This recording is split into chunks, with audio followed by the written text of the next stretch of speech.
Hey, everybody, we're going to pick up our conversation we started last week. So if you haven't listened to last week's episode, go back and listen to that episode, and then you can listen to this episode. This is part 2 of a 2-part series. I hope you enjoy.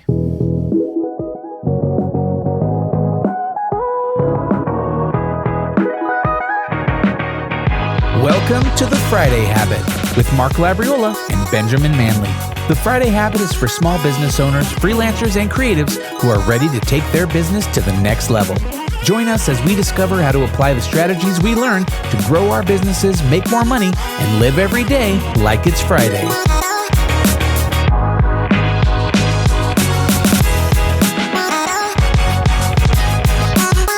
You're trying to be the leader for everybody around you, and you don't want to let anyone down. And so it's like, even when things are tough, you're just trying to white knuckle it and wake up every day and make things happen. So I think that's very important. And I think a lot of, especially men leaders, it's like they don't want to appear weak and they don't want to be vulnerable. But I think there's some power in that. I think when we can let our guards down and be vulnerable with other people, and I think a lot of healing can take place in that space. That's right. Yeah, it's a journey for sure, and it's one that's every day for me is a decision on how vulnerable I will choose to be, because it's not something that I think will ever come naturally for me. Yeah, it's an act of will every time to talk about things or expose myself emotionally in ways that will let somebody see the rawest part of me. Yeah, and again, that for me is like, it's so gross when I think about doing that. And every time it's like, oh my gosh. But the rewards and really how my life changed over that next year, I would never go back. It's absolutely stunning what happened in my life once I started. Yeah, what were those steps? Like, so you're mad at everybody. Yeah. You're angry, and then you're mad at yourself, and then you're like broken. Right. And then what's the road to recovery? Like where does the path to healing? Yeah. So for me, it was determining. And again, I'm very determined. That's one of the soft skills that I have. I'm a very determined human. So once I determined that I did not want to feel this lonely ever again, I knew the antidote, which was going to be vulnerability. I forced myself in baby steps, first at work, ironically, not at home, but first at work, to answer more honestly when somebody asked me how I'm doing.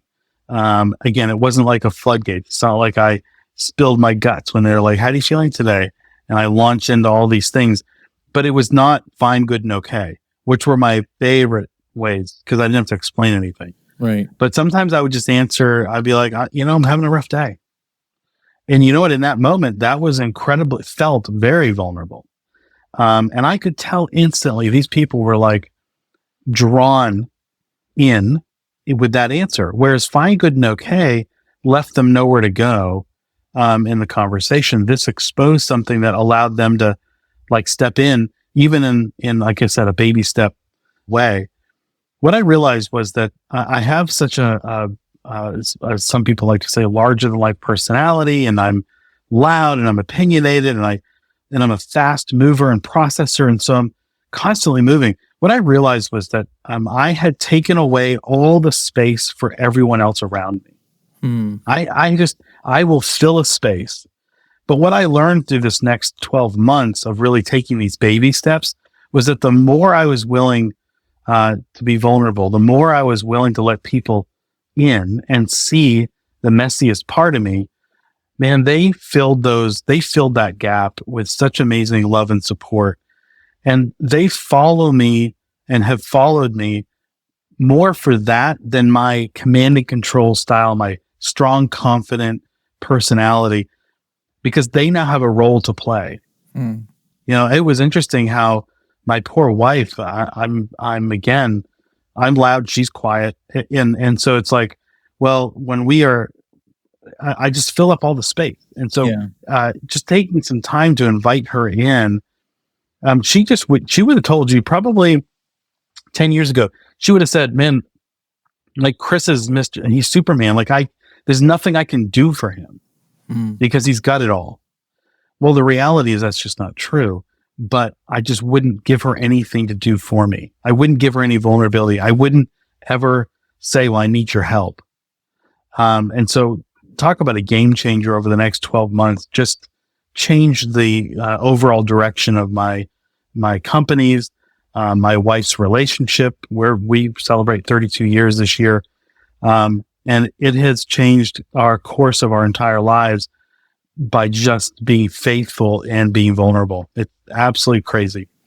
Yeah. Wow. That's awesome. It's really great. What about your relationship with your kids? You know, how did that translate, or, you know, how did you, how are you same thing, you know, because as a parent, you feel like, well, I don't want to look like I'm weak. Like I want my kids to look up to me. Like, I don't want them to think like, oh, my dad's got flaws, you know? That's right. And my kids are older. Again, we started when we were 18 and 19. So I've got a 30-year-old son. So they saw idiot dad, you know, as a kid. Basically, it's like, I don't know what I was doing. And so I had nothing to hide for them. It was more being able to talk about it and just and kind of let them into like, yeah, I mean, your dad, I mean, I was so young, I didn't know what I was doing. And having good conversations with them so they understand, like, I'm just a human being trying to do his best every day. And the title of dad or boss or owner or husband, those don't somehow make me better at those jobs by having the title. Like, that's just a label. At the end of the day, I'm just Chris. I'm a guy who wakes up every morning, looks in the mirror, sees that chubby middle schooler who can't get a girlfriend, who, you know, left off of all the sports teams. That's still the dude that shows up at work in my subconscious. Like, I'm still that kid. Yeah. And so even having those kind of conversations with my own kids has been very powerful for them to realize, yeah, this strong, confident guy that they perceive, that's just a facade. They're just a messy human underneath there, like everyone else. Right. Yeah. Yeah. That's a cheat code for sure. Right. When you can recognize that we're all just trying to figure life out. Like from the top of the, you know, CEO to the bottom, it's like, that's it. We're just all just trying to figure things out, you know? Yep. That's right. Yeah. Well, let's talk a little bit about these 4 pillars of a successful leader, or 4 pillars of successful leadership. So you have vision casting, empathy, empowerment, and exercising judgment. Can we kind of talk about each one of those and maybe you kind of break each one down? Yeah. So I think of them as 2 sets of 2. So the first 2. And then how did you come up with these? Like where did this come from? Yeah. Well, it really came down, speaking of my kids, so it really kind of evolved from my having now more or older now adult kids and realizing that my influence was waning. In fact, really coming to the conclusion that I don't know that I really had influence or a lot of influence in their life. What I had was authority. And so I wanted to shift from authority, this authoritarian, because I'm your dad mindset, to this mindset of influence. And influence, mind you, I define it this way. It's not what you say to someone, it's what they do with what you say. And so when you have true influence, it's this, idea that they're going to ask you a question. You're going to give that response. They're going to mull it over and then put it into action. Whereas like oftentimes we're quick to advise, we're quick to direct, but we haven't been invited. And so these 4 leadership guiding principles, they get us to a place where it's hopefully being invited. And so the first 2, the casting vision and the empathy, that is the investment that we make into another human so that they will ask us for influence. So I like to say that these 4 leadership guiding principles really kind of reflect this idea of invest to influence. I invest into these relationships every single day. And one day they will turn around and say, man, thank you. And then help me. And that's when you know you're at a place as a leader, as somebody who's influential and not just kind of authoritarian or opinionated, and you're willing to put your opinion toward every scenario that you come across, but waiting for those moments when you're invited in to a problem solving session or a brainstorming session. So that's how I kind of break that down. So the first one is casting vision.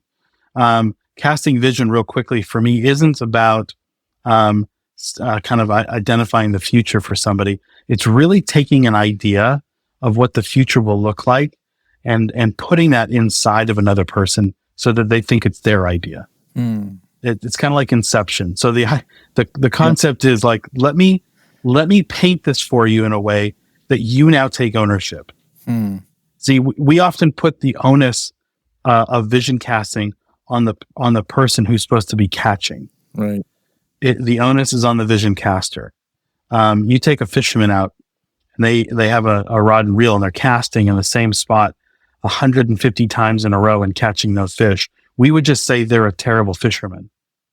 But we do the same things with vision casting. We say the same thing 80 times and hope everybody catches what we're throwing out there, but we're not really identifying it or saying it more individually to them so that they catch it and then own it going forward. So vision casting is a way to really serve your people well. And so you're saying that it's the idea of modifying the way that you're casting that vision in order to, plant the seed so then it grows up within that person. And then now they're kind of on board and they're not just following you, your dictatorship, but they're like behind you and like a part of the vision. They're like become one part of the vision. Yeah. And can actually take that vision to the next level because it's now their vision of the future. I mean, so how do you know where to adjust? Or like, you as businesses, right? We have our vision statement, our mission statement, all these things. How do we know if people are connecting with it, or how do we know that we need to adjust it, or what does that look like? Yeah. So the vision casting, think of it this way: a picture's worth 1,000 words. And so your picture of the future typically isn't stagnant. It's probably ever evolving. So now if you think about a picture's worth 1,000 words, a vision's worth probably 2 billion words. And so therefore it's something you have to talk about every single day and in a way that invites them to contribute to that vision. So it's a constantly evolving process, but what it does is it needs to be a part of absolutely everything that you're doing every single day.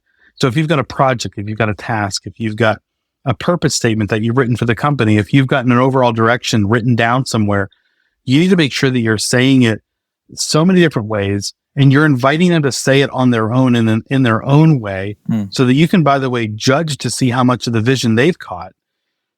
It needs to be part of every single day, hashing it over. This is a scary stat.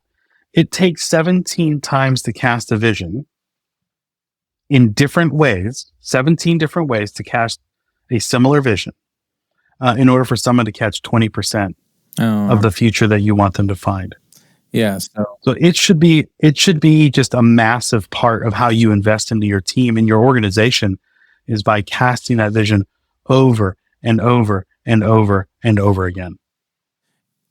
Okay. I mean, I hear that and I think that's great. So I guess my other question would be then is like, how do you come up with your vision?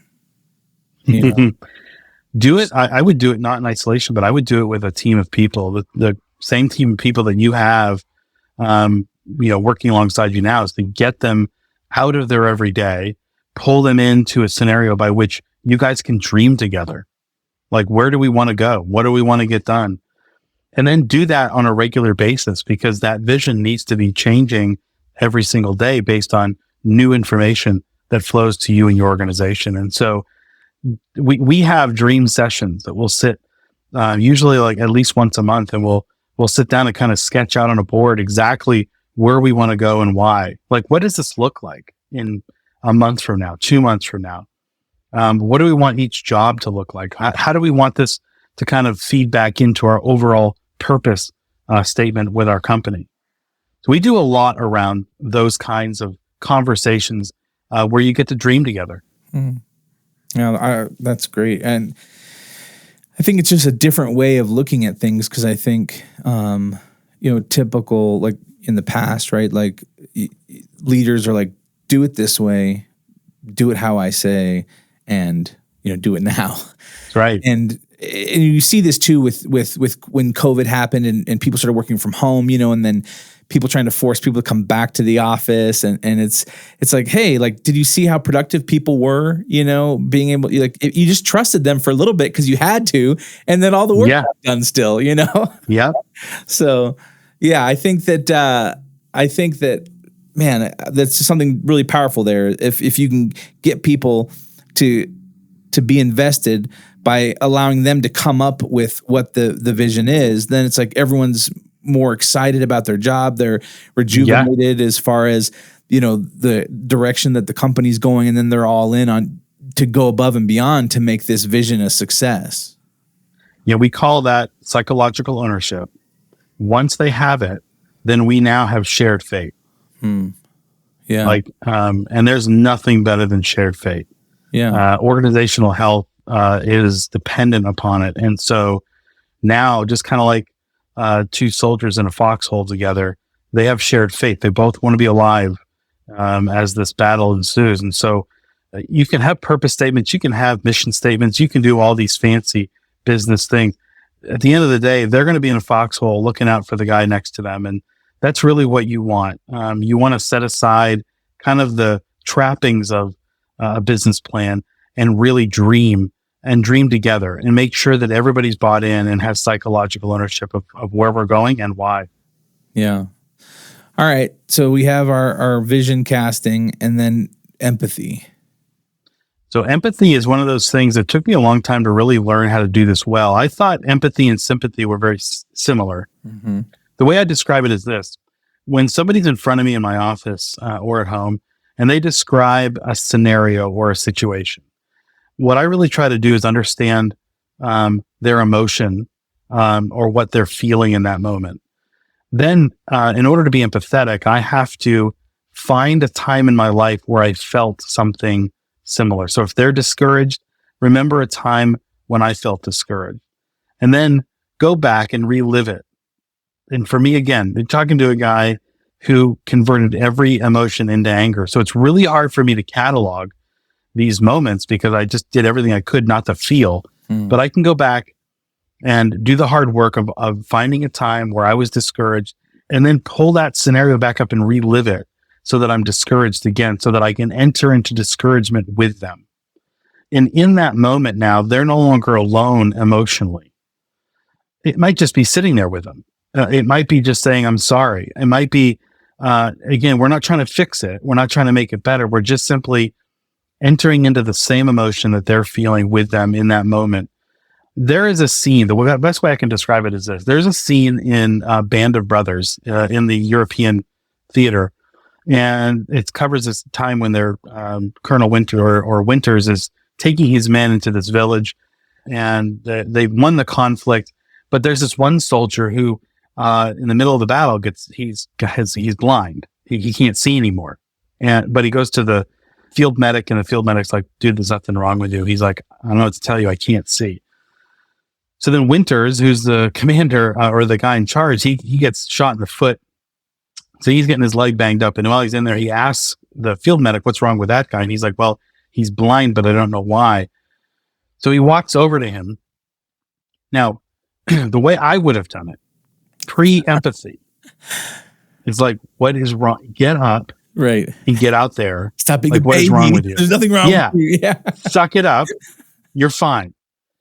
And so when this happened, when I watched it and this happened, I melted because it was absolutely amazing. Winters sits down next to him and he puts his hand on his shoulder and he goes, "That was pretty scary out there, wasn't it?" And the guy is immediately like fearful because now Winters is there and it's his commanding officer and feels like he's going to get yelled at. But Winters just empathizes with him. And within a few minutes, his hysterical blindness goes away. Well, he went away because he was able to move away from his lizard brain. This is the part of the brain that tells us fight or flight. And you get back into like logic brain. But I always wanted to skip right to the logic brain. Like with my employees, with my poor wife, I just wanted to skip to fixing it. The most valuable thing I can do for my employees, for my family, for everybody that I'm in community with, is to be able to enter into empathy. make them feel like they're not alone. Yeah, and that's, I think, one of the a hard thing to do as a leader, especially as things are moving so fast and you're trying to do these things and trying to grow and all these other kind of things. It's like to slow down enough. Slow down. To be empathetic is hard. And I think for me personally, I think one of the hard things is that, I came from a hard life, and so for me, I struggle with empathy because I'm like, man, I came from the gutter and I worked myself up to here. Like, come on, right. like, stop being a baby. Like, let's go, Let's go. I think it's one of those things for me. It's hard. It's extra practice, for me to like slow down. And even with my kids, just being empathetic, it's like they're so privileged and, their dad doesn't yell at them or beat them or anything like that. And it's like, it's like, come on, guys, stop complaining. Like, let's go. Yeah. It's hard. Yeah. I move at the speed of light. And so it's really just hard for me to be present. And in order to be empathetic, you have to be super present. And, it's something that I have to work at every single day. The vision casting, I'm better at. The empathy, it's really, really difficult to prioritize it amongst all the other things that as a leader you feel like you should be doing. And then we have empowerment and exercising judgment. Yeah. So empowerment is my favorite, man. It's like, you can do it. You got this. In fact, I usually want to move there right away. It's like, you got it. And they're like, well, where are we going? I'm like, oh yeah, I got a vision cast. And by the way, like, I don't really feel like it today. That's fine. You got it. Yeah. So the empowerment part is easy for me. It's that encouragement. It's like really making sure that you're pointing out why they have it though. And so we've really focused on soft skills and really try to get them to understand like determination, work ethic, kindness, compassion, loyalty, patience, all those things are why you have it. Like, that's what makes you, that's what makes you unique, and with the ability to get done what we need to get done.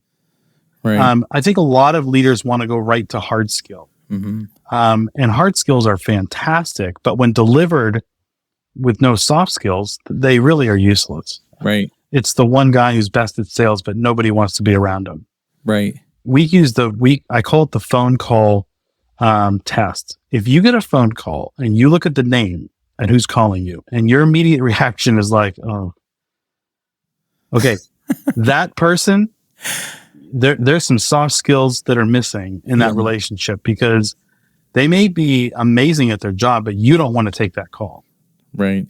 And I mean, I would, as a leader, I'd take soft skills over hard skills. I'm like, we can teach hard skills, Exactly. The soft skills are the things that are baked into someone's, wiring. It's a lot harder to teach those than it is something of like a certain task or something like that. So yeah. Exactly. We say hard skills require information, soft skills require transformation. Like, I'm still right now transforming into a kind person. Yeah. Like, it's really, I just have to be very self-aware, and I have to work on it and be disciplined in order to be like overtly kind to someone. And so I'm transforming into a kind person. You're doing a good job, because your demeanor to me is just very kind. Like, well, thank you. Like when you said you were an 8, I was like, I know some 8s, dude. You don't have the 8 energy.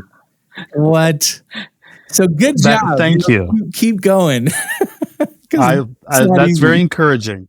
See, that's very empowering. And you see, that's how you can get someone to keep going down a difficult journey, is when you give them those words of encouragement that allow them to understand what their full potential is.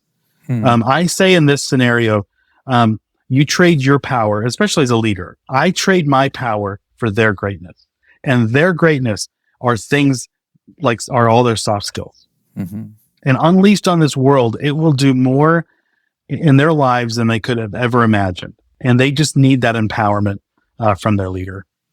Yeah. That's good. That's really good. All right. Exercising judgment. Now this is where we take all that stuff and that's right. Put it in. Yeah. It's where most leaders want to start, right? Making decisions. It's the buck stops with me.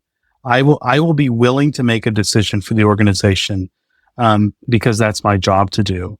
But I will do it as an act of service, not as an act of authority. And so we really try to teach our leaders that when you come to this place of having to make decisions, do it with a servant's heart. Don't create organizational whiplash. Don't make decisions in isolation on the fly in a way that just leaves people wondering what happened and devastated. It should be the last possible aspect of what you do because you've earned it. You've earned the influence of decision making based on all the investment that you made into every single one of your employees. So we save that one for the last to say, like the term kind of indicates when you talk about like a chief executive officer, that means that's the chief executor. They're the ones that have to make a final decision when the rest of their C-suite wants to argue and bicker about the best move going forward. Somebody finally has to say, this is what we're doing and why. So be willing to make decisions. Don't lead with decision making. That's great. I have a question. So when you got your contracts from your parents, did you have to build your team, or did it come with some team members? Like, how did you go about like starting that process? Yeah. So I had my best friend, Jason, who joined me. And then there was one other, I say girl, Tabitha Calloway, who was 22 at the time. We launched in Texas, and the three of us, launched that business in 2011. We, I was going to lose about $200,000 in that first year. I did lose $200,000 in that first year, and just tried to scratch and claw my way from nothing. Yeah.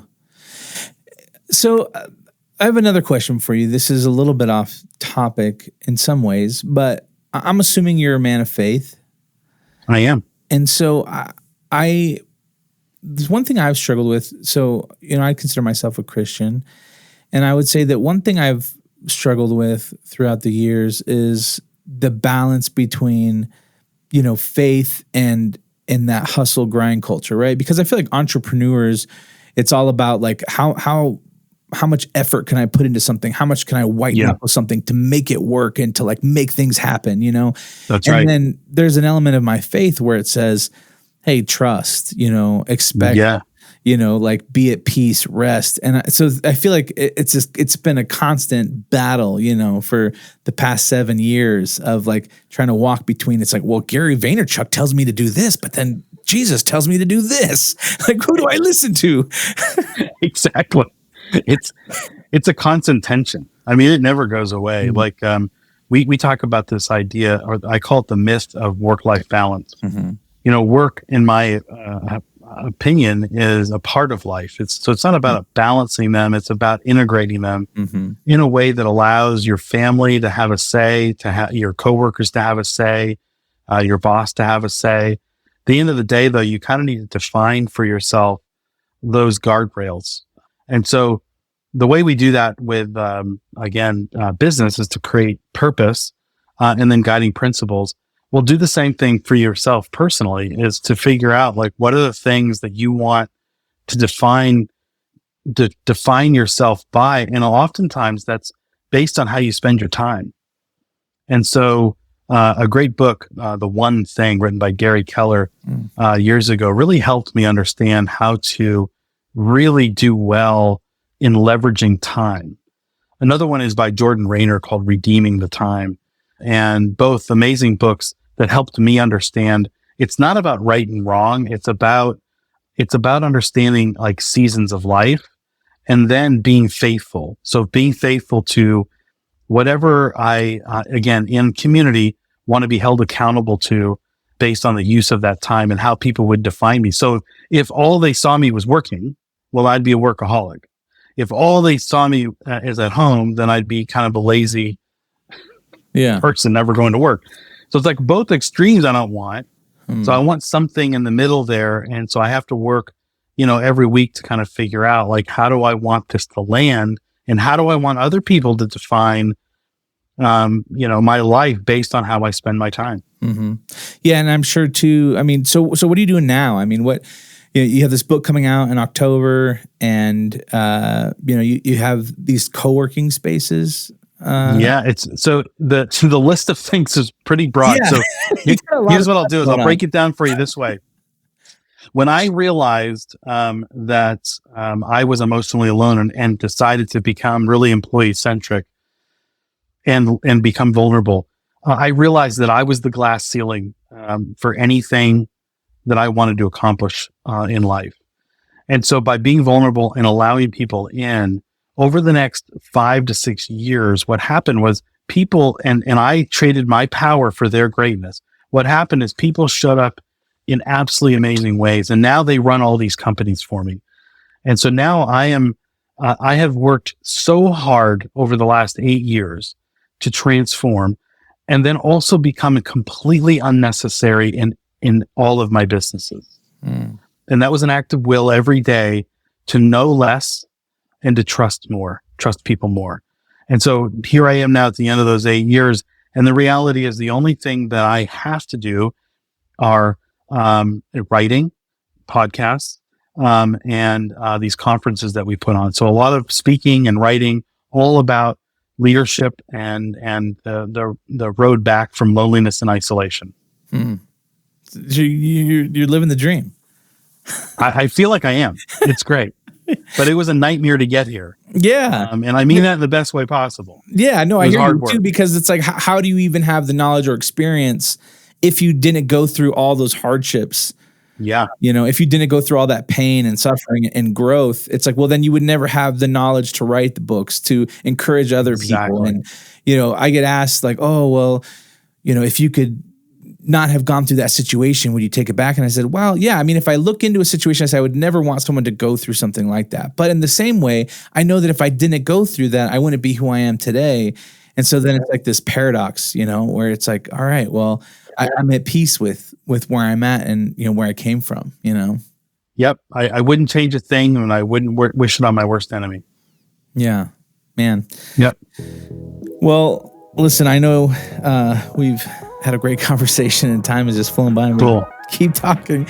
I feel like I'll be hopefully able to see in person in October. Absolutely. I look forward to it, man.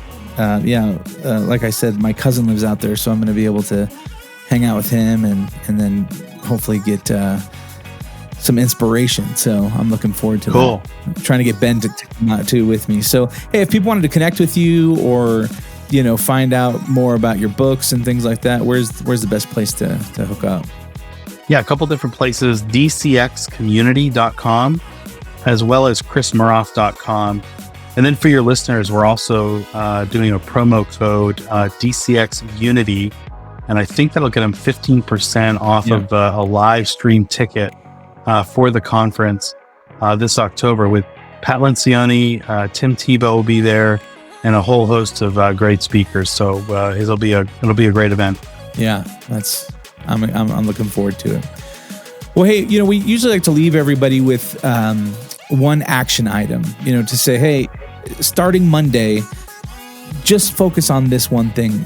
What if you could leave somebody with an action item, what would that be? So I'll leave you with this. The one thing that I did, because I like action items. People have accused me of being a thought leader, and I'm like, I'm not a thought leader. I'm an action leader. So here's what I would say as a leader, is to start using the phrase "I don't know" and "I need your help" a lot. Invite people in. It will strengthen and build you up in ways you've never experienced. That's fantastic. That's great. Hey, thanks so much for tuning in. Go to thefridayhabit.com. There you'll find show notes for this episode. You can also find links to our website and ways to get in touch. And at the bottom of the page, you can download our guide to the Friday Habit system that will show you how to set aside one full day each week to dedicate working on your business instead of in your business. If you've enjoyed this episode, please subscribe and leave us a review on Apple Podcasts. And if you have a question or a topic you'd like us to discuss, leave us a voice memo at hello@thefridayhabit.com. And until next time, remember, live every day like it's Friday.